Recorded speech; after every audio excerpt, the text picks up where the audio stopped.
اهلا بيكم في قناتكم قناة حكمة فور لايف.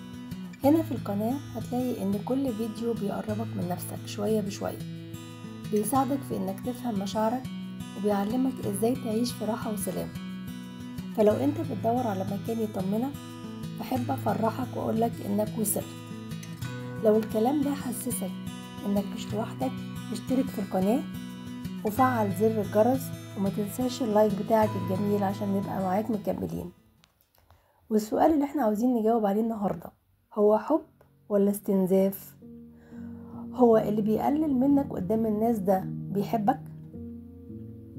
هو اللي بيختفي وقت احتياجك ده كده مهتم بيك؟ هو اللي بيتريق على أحلامك ده شخص بيحترم طموحك؟ هو اللي كل شوية يقولك انت حساس بزيادة ده فاهمك؟ هو اللي بيسمعك عيوبك طول الوقت ده بيحبك ولا بيهدك؟ هو اللي فاضي للكل إلا انت ده انت كده أولوية في حياته؟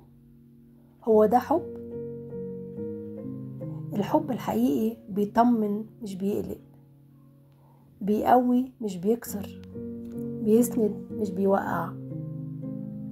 فلو العلاقة بتخسرك نفسك يبقى مفيش أصلا لا علاقة ولا حب ولا أمان.